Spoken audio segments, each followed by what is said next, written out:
Hello friends, welcome to the video lecture series of Vidyam Academy. I am Mangesh sir. Friends, हम पढ़ रहे हैं physics का वे optics. ये टॉपिक HSC फिजिक्स में टॉपिक नंबर 7 है.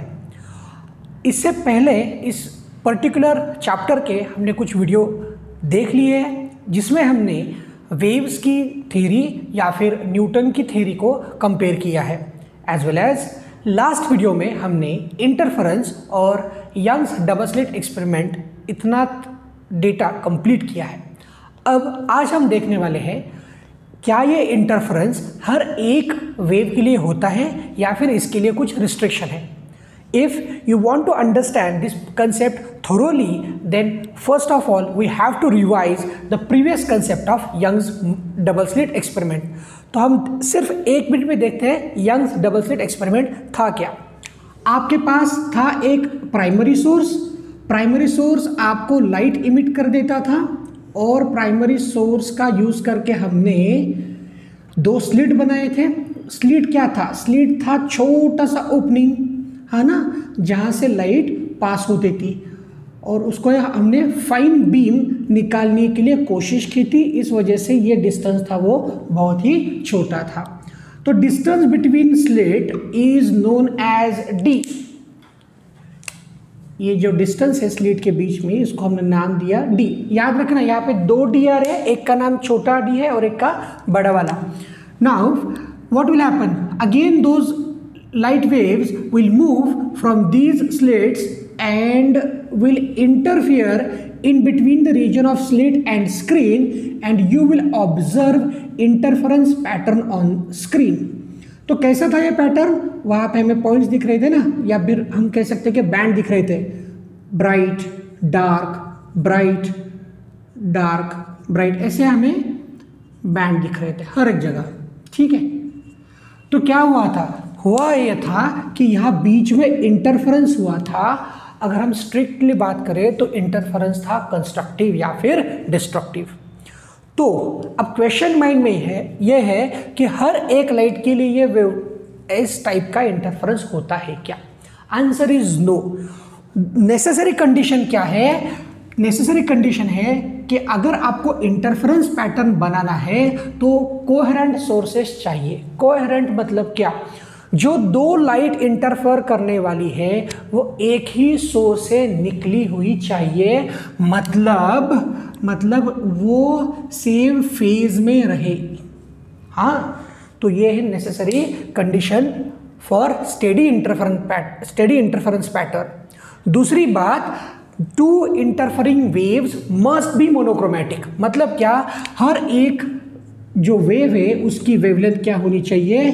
सेम होनी चाहिए. अगर वेवलेंथ सेम है, फ्रीक्वेंसी सेम है, फेज सेम है तो there is possibility of interference. Third है कि दो वेव जो मिक्स होके इंटरफेरेंस करने वाली है उनकी एम्पलीट्यूड सेम चाहिए या फिर नियरली इक्वल चाहिए. Then next condition is this, जो मैंने अभी बात की, यहाँ पे दो डी है, एक छोटा वाला और एक बड़ा वाला. जैसे हमने यहाँ पे सिंबल दिया है ना, स्मॉल लेटर डी लिखा है, तो ये स्मॉल लेटर डी मतलब the distance between slit should be very very less. Vice and versa, the distance between slit and screen must be large. ये जितना डी कम होगा, बड़ा वाला डी जितना ज़्यादा होगा उतना आपको इंटरफेरेंस पैटर्न अच्छा मिलेगा.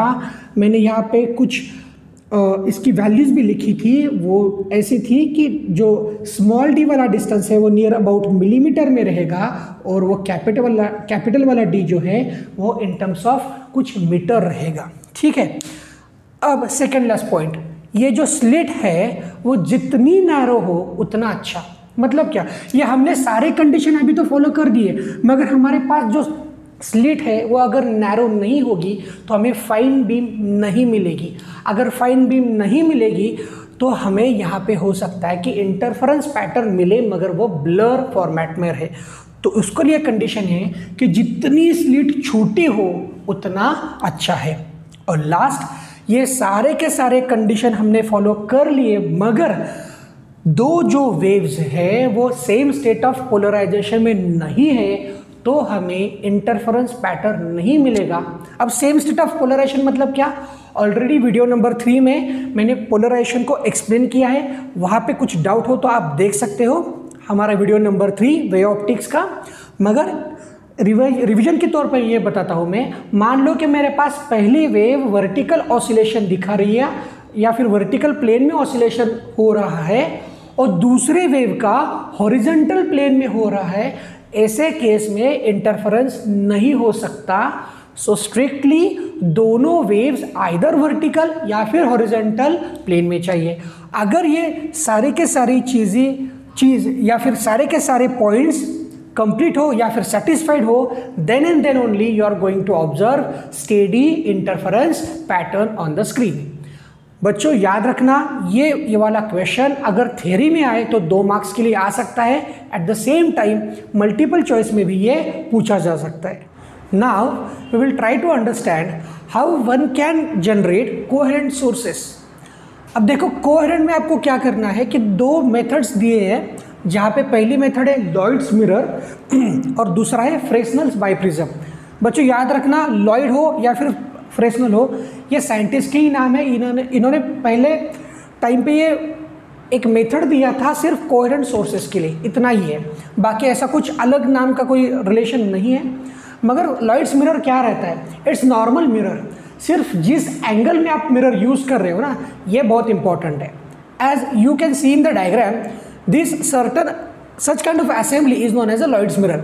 यहाँ पे क्या दिखाई दे रहा है आपको, यहाँ पे आप सिर्फ एक सोर्स रखोगे और लाइट को आप पास करोगे, मगर जो लाइट जब पास होगा ना, तब angle between horizontal surface of mirror and source of light, ये बहुत इंपॉर्टेंट है। इसको एक बुक में एक स्पेशल वर्ड दिया है, ग्रेजिंग एंगल।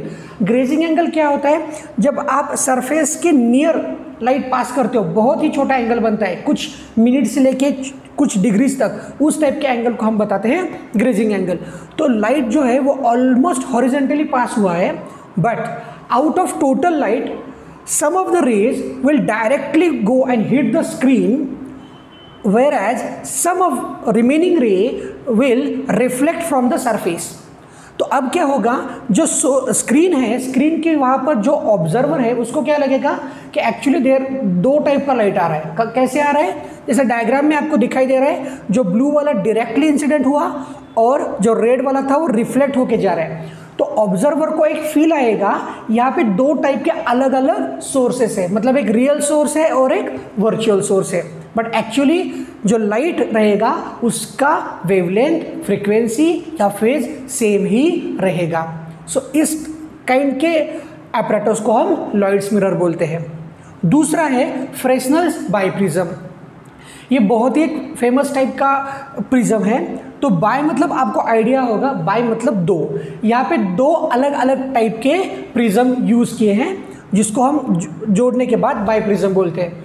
मगर इस प्रिज्म की खासियत ऐसी है, इसका जो वर्टेक्स वाला जो एंगल है, टॉप वाला जो एंगल है, वो नियर अबाउट 180 डिग्री होता है। नियर अबाउट मतलब मान लो कि 179 होगा या फिर 178 होगा।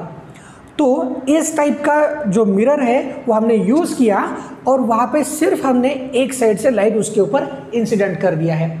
जब हम लाइट इंसिडेंट करेंगे तो एक ही कंडीशन है, refracting edge of that particular prism is parallel to the slit. इतनी ही कंडीशन आपको याद रखनी है।